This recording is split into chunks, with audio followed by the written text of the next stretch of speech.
Hey everyone. It is 6:30 on Monday. Um, I this is believe my fifth diary entry. Hold on. Monday, Sunday, Saturday, Friday. Yeah, I think it's my fifth. Um, this is my entry for yesterday for Sunday, which was my second day in Nara. Um, So yesterday was intended to be my full day in Nara. I set off, so I woke up at like 5ish, got showered 6, had a Japanese breakfast downstairs, prepared by the lovely staff here. It was a nice traditional Japanese breakfast, very well laid out, very beautiful. I was afraid to even touch it.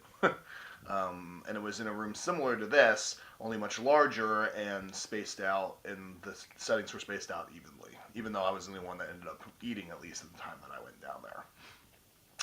So had breakfast and then head out. And then I decided to do the normal circuit around Nara Park, which is to start on the northwest side of the park at the Totojai, and then the Totojai Temple, and then make my way around the top where the mountains are, so I could get some good views of Nara and also see some of the sights, and then head back towards the southeast of Nara, and then head through one of their working class suburbs, where there are a couple of temples and shrines. So Totojai was beautiful. There are just a shit ton of deer. I mean, the deer don't care. They've seen millions of people every year. They just don't care who you are. They want food, and if you don't have food, they may let you pet you, but otherwise they're moving on. But they are very close. It's they're very unusual, but it's kind of interesting to see them there while you're walking around the park. Uh, they definitely, they definitely don't give a shit. So Totojai was beautiful. Got to go in and see this massive Buddha, which I'm sure you guys have seen the video footage by now. But it's the largest bronze statue in Japan. And there were a number of statues around it as well. And I was lucky to get there early enough where there weren't a lot of tourists around, because apparently it gets jam packed on Sundays. Um, Today was definitely an FU to the Rough Guide into the Lonely Planet, because they said don't go to Nara on Sunday, and of course I was in Nara on Sunday. Um, so went from the Totojai to I rounded around to these two sub temples, one of which was really exquisitely laid out, had a lot of um, old and very detailed uh, paintings, pictures of scriptures, wood carvings, all mounted on the second level, overlooking all of Nara.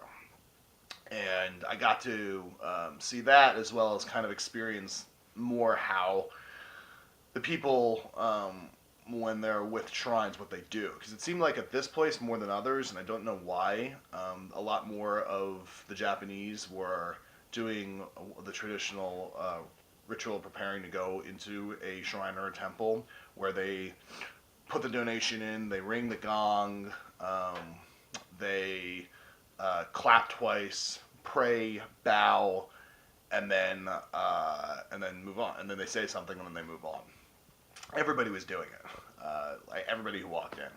That was interesting. I got into the act as well, and I'm finding myself doing more of that more often, even though not a lot of Japanese do it at other temples and shrines. But I guess I'm just I'm getting into the swing of things here.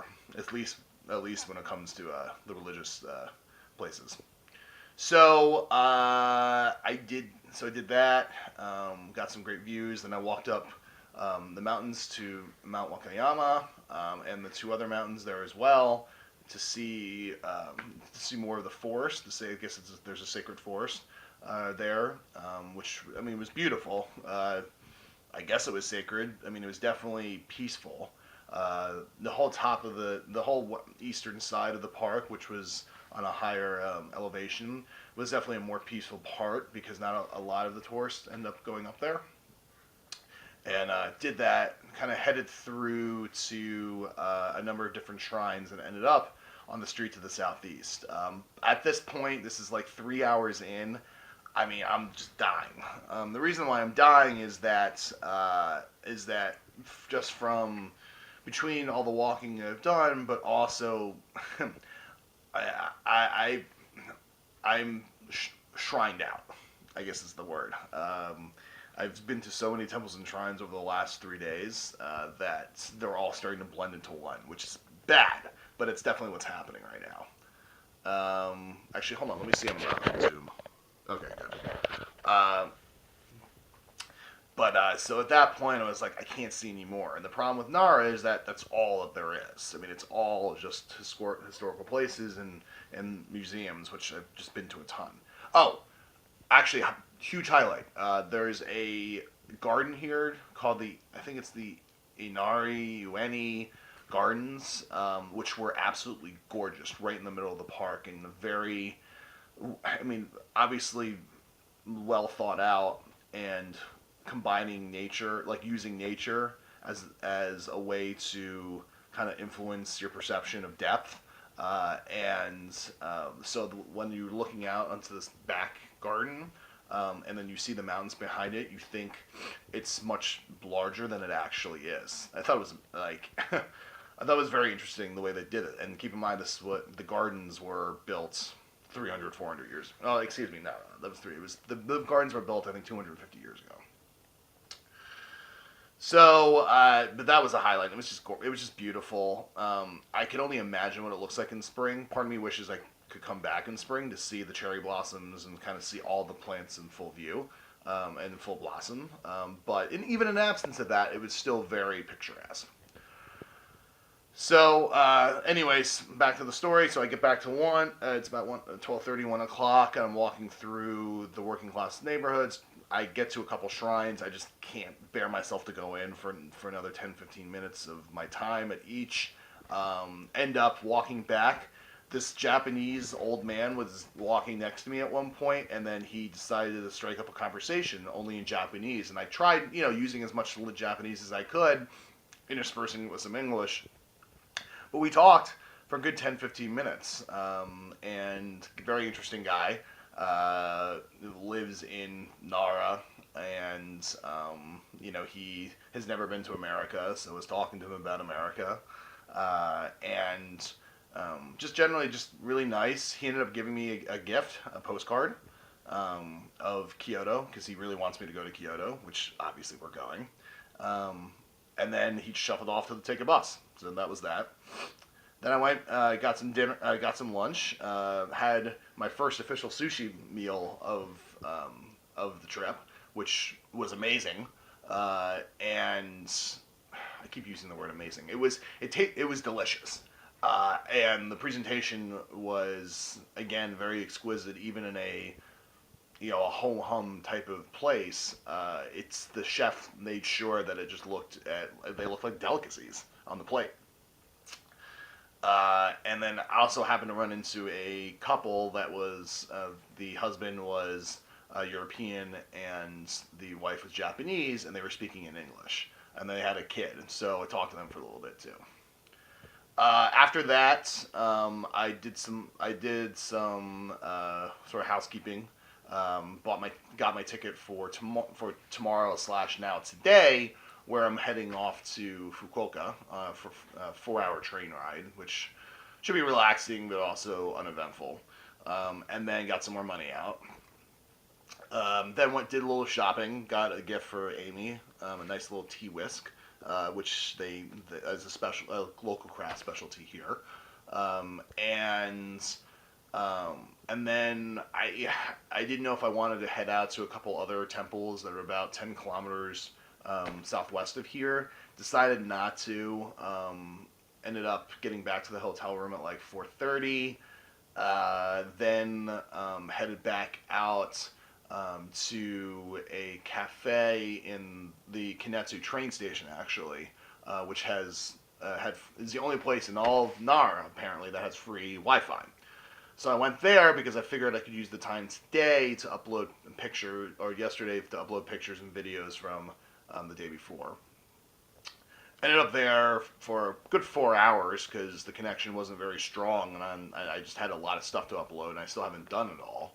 But then at about the 7:45 mark, I'm sitting in the cafe, and these four Japanese men walk in. One of which is just inebriated. I mean, it just stinks. Sits right next to me, says, "Hello, hello," starts tapping me on the shoulder. Like, I have my headphones on, I'm like trying to get everything done. I'm like startled. I look at him and I go, "Konbanwa," and he goes, "Oh, you speak Japanese?" He said this in Japanese, and then he calls his three other guys over.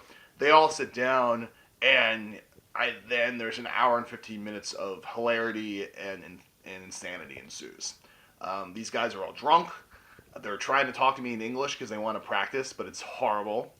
It turns out the drunk guy is the owner of well-known a well-known sushi shop, a sushi specialty restaurant.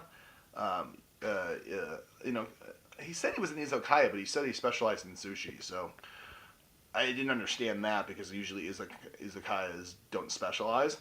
But it was a few blocks away, and apparently a lot of the locals liked, or at least that's what he said. But I take that with a grain of salt. But we were just joking around, having a good time, trying to communicate with each other, and laughing at it half the time because we didn't know what we were saying half the time to each other. But the times that we did, we were kind of joking around, and I love having fun with drunk foreigners, particularly I guess now Japanese, because they are very lighthearted. Uh, so we even joked about how I explained to him that I was a student. He kept thinking I was a professor, and he kept talking to me about how professors don't work, and that you're going to go travel for a month. Well, you have travel, travel, travel, travel, travel. I have job, job, job, job, job. And that became something he kept repeating over and over and over and over and over again. And he tried to get me to commit to coming to his restaurant tomorrow at 5 p.m. And he told me about all the specialties he'd make for me. So he was a pretty fun guy. His compatriots were a little more quiet, although one of them spoke some better English, and so kind of translated a little bit. And then one of them was just mortified that this was happening. I'm assuming it was his son. So that ended around 9, and then I came back here and crashed and went to bed at like 10:30 and got up now. And so it's now 6:45. I got to head out. I have a 7:30 train. And so until then, I will catch up with you guys soon.